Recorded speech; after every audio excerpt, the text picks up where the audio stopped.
കർത്താവിൻ്റെ മഹത്വമുള്ള നാമം വാഴ്ത്തപ്പെടുമാറാകട്ടെ. അനുഗ്രഹിക്കപ്പെട്ട ഈ നല്ല പ്രഭാതത്തിനായിട്ട് കർത്താവിന് സ്തോത്രം ചെയ്യുന്നു. ഈ സന്ദേശം കേൾക്കുന്ന എല്ലാ പ്രിയപ്പെട്ടവർക്കും വീണ്ടും വരുന്നവനായ ക്രിസ്തയേശുവിൻ്റെ നാമത്തിൽ എൻ്റെ പ്രഭാത വന്ദനങ്ങളെ ഈ നിമിഷം ഓർപ്പിക്കട്ടെ. വളരെ പ്രാർത്ഥനയോടെ നമുക്ക് തിരുവചന ചിന്തയിലേക്ക് കടന്നു വരാം. ഇരമ്യാ പ്രവാചകന്റെ പുസ്തകം 15-ാം അധ്യായം അതിൻ്റെ 20-ാമത് വാക്യം. ഞാൻ നിന്നെ ഈ ജനത്തിന് ഉറപ്പുള്ള താമ്രഭിത്തിയാക്കി വയ്ക്കും. അവർ നിന്നോട് യുദ്ധം ചെയ്യും, ജയിക്കയില്ല. നിന്നെ രക്ഷിക്കുവാനും വിടുവിക്കുവാനും ഞാൻ നിന്നോട് കൂടെ ഉണ്ട് എന്ന് യഹോവയുടെ അരുളപ്പാട്. ഇരമ്യാവ് എന്ന ദൈവത്തിൻ്റെ പ്രവാചകനോട് അവനെ ഉറപ്പിക്കാൻ വേണ്ടി ദൈവം പറയുന്ന അനുഗ്രഹീതമായിട്ട് ഇടപെടൽ. എന്താണ് ആ വാക്ക്?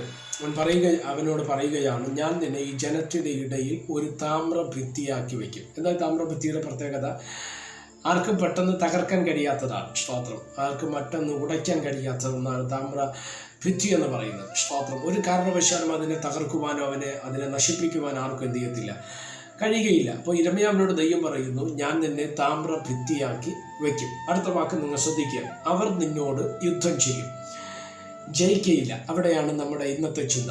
അവർ നിന്നോട് യുദ്ധം ചെയ്യും. ആര്? ശത്രുക്കൾ, എതിരെ നിൽക്കുന്നവർ. അത് മാനുഷികമാകാം, അമാനുഷികമാകാം. അവർ നിന്നോട് യുദ്ധം ചെയ്യും. അതിനകത്ത് നിന്നൊരു കാര്യം നിങ്ങൾ ഇന്ന് പ്രഭാതത്തിൽ ചിന്തിക്കുക. നമുക്കെതിരെ യുദ്ധം ഉണ്ടെന്ന് തന്നെയാണ് പറയുന്നത്, അല്ലേ?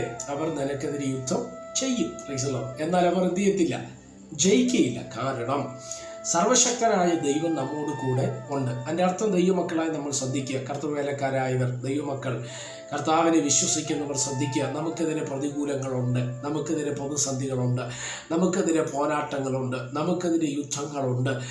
കടഭാരമോ ഞെരുക്കമോ രോഗമോ ക്ലേശമോ ഒക്കെ നമ്മുടെ ജീവിതത്തിനകത്ത് സന്തത സഹചാരി പോലെ നമ്മുടെ ജീവിതത്തിനകത്ത് കടന്നു വന്നെന്ന് വരാം. പക്ഷേ ഇന്ന് പ്രഭാതത്തിൽ ഞാൻ നിങ്ങളെ ആവർത്തിച്ച് ഓർമ്മിപ്പിക്കുന്നൊരു കാര്യമാണ്. ഇതൊക്കെ ഉണ്ടായിരുന്നാലും ഇവിടെ വചനം എന്താ പറയുന്നത്?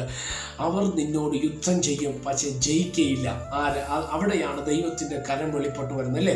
എന്നെ കേൾക്കുന്ന ദൈവമക്കളെ. അപ്പം നമുക്കെതിരെ യുദ്ധമുണ്ടെന്ന് പറയുന്നു, യുദ്ധം ചെയ്യാൻ ആൾക്കാരും ഉണ്ടെന്ന് പറയുന്നു. പക്ഷെ എന്ത് ചെയ്യത്തില്ല, അവർ നിന്നോട് യുദ്ധം ചെയ്യും, അവർ എന്ത് ചെയ്യത്തില്ല, ജയിക്കയില്ല. കാരണം നിന്നെ വിടുവിപ്പാനും നിന്നെ രക്ഷിപ്പാനും യഹോവ നിന്നോട് കൂടെ ഉണ്ട്. എൻ്റെ അർത്ഥം ഇന്ന് പ്രഭാതത്തിൽ ഈ സന്ദേശം കേൾക്കുന്ന നിങ്ങളോട് ഞാൻ പറയാം, നമുക്കെതിരെ 1000-ഓ 10,000-ഓ നമുക്കെതിരെ കയറി വന്നേക്കാം. അതിലെ തിരുവചനം പറയുന്നത്, നിന്റെ വശത്ത് 1000 പേരും നിന്റെ വലതുവശത്ത് 10,000 പേരും വീഴും, എങ്കിലും അത് നിന്നോട് അടുത്തു വരികയില്ല. സ്തോത്രം. ഇസ്രായേൽ ജനം മിസ്രയീമിന്റെ മണ്ണിൽ നിന്ന് പുറപ്പെട്ടു വരുമ്പോൾ ദൈവം പറഞ്ഞൊരു വാചകമാണ്, സ്തോത്രം, നിങ്ങൾക്കെതിരെ യുദ്ധമുണ്ട്, പക്ഷേ നിങ്ങൾ ഭയപ്പെടരുത്, ഞാൻ നിങ്ങൾക്ക് വേണ്ടി യുദ്ധം ചെയ്യുന്ന ദൈവം. Praise the Lord.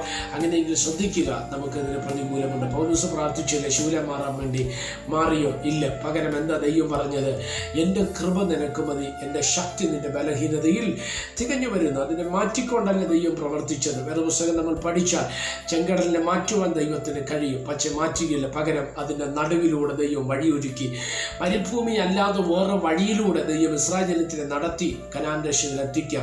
പക്ഷെ മരുഭൂമി എന്ന കഷ്ടതയുടെ തലങ്ങളിലൂടെ ദൈവം അവരെ നടത്തി. പകൽ മേഘസ്തംഭം, രാത്രി അഗ്നിത്തൂണായിട്ട് ദൈവം അവരെ നടത്തി, അവരെ വാഗ്ദത്ത ദേശത്ത് എത്തിക്കുവാൻ തക്കവണ്ണം ഇടയായി. ഞാൻ ഇന്ന് പ്രഭാതത്തിൽ ഒരു ദൂത് കൈമാറുകയാണ്.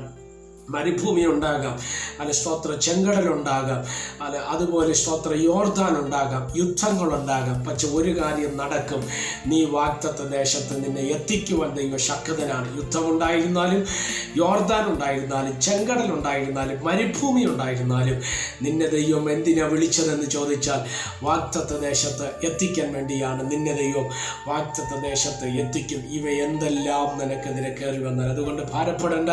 ദൈവം നിന്നെ വിളിച്ചെങ്കിൽ അത് നിവർത്തീകരിക്കാൻ ദൈവം ശക്തനാണ്. പ്രതീക്ഷയോടെ പ്രാർത്ഥനയോടെ കാത്തിരിക്കാം. ദൈവം നമ്മെ സഹായിക്കട്ടെ.